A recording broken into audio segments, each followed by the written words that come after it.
NAB کی اس وقت جتنی بھی قیادت ہے، ان کے جتنے اہم چیئرمین ہیں، سیٹ اپ ہے، اس پہ پی ٹی آئی کی ان کی تعیناتی میں، ان کے چناؤ میں پی ٹی آئی کا کوئی عمل دخل نہیں ہے.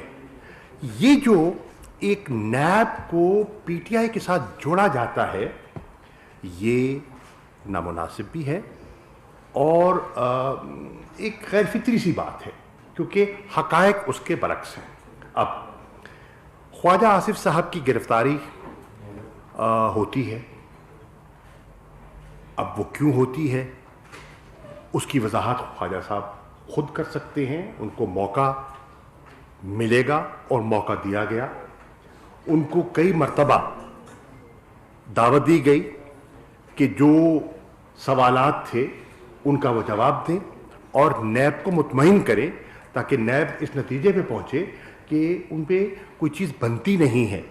لیکن لگتا یہ ہے کہ وہ نیب کو مطمئن نہیں کر پائے، اور جس قسم کا ان پر جو الزام تھا منی لانڈرنگ کا اور ایسٹس بیونڈ مینز کا، اس کا وہ کوئی تسلی بخش جواب نہیں دے سکے. اب اگر وہ ٹریل دے دیتے، منی ٹریل دے دیتے، اگر وہ وضاحت پیش کر دیتے، تو شاید یہ گرفتاری کی نوبت نہ آتی. نیب نے یقیناً ان کے پاس تفصیلات ہوں گی، وہ آپ کے سامنے آ جائیں گی اور ڈاکٹر بابر اروان صاحب بھی ان کا ذکر کر دیں گے. لیکن وہ پراپرٹیز جن پہ سوال اٹھائے جا رہے ہیں، ان کا جواب وہ خود ہی دے سکتے ہیں، کوئی اور تیسرا نہیں دے سکتا.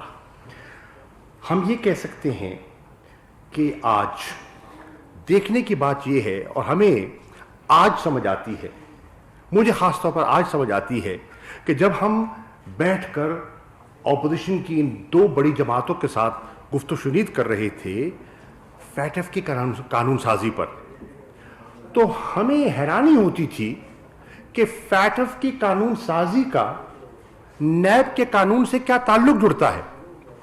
وہ علیحدہ چیز ہے اور یہ ایک علیحدہ چیز ہے، لیکن ان کو جوڑا جا رہا تھا. اب جیسے جیسے اکتا کھل رہا ہے، جیسے جیسے چیزیں سامنے آتی جا رہی ہیں، اس سے ظاہر ہوتا جا رہا ہے کہ وہ فیٹف کی ڈھال کو استعمال کر کے نیب میں رعایت، نیب قوانین میں ترامیم چاہتے تھے. اور پھر آپ نے دیکھا جب ہم نے اصرار کیا کہ اس میں آپ ان کو ڈی لنک کیجئے، ان کو کنیکٹ مت کیجئے، تو انہوں نے کہا کہ جی نیب پر اگر بات ہوگی، نیب کے قوانین پر اگر کوئی رعایت ملے گی تو ہم ووٹ کریں گے، اس کے علاوہ ہم فیٹف کی لیجسلیشن میں ہمیں کوئی دلچسپی نہیں. تو وہ obviously حکومت کو منظور نہیں تھا، تحریک انصاف کو، عمران خان صاحب کو منظور نہیں تھا. وہ ان کا مطالبہ مسترد ہوا، اور آپ نے دیکھا کہ وہ پھر انہوں نے میٹنگوں سے علیحدگی اختیار کر لی اور وہ واک آؤٹ کر گئے.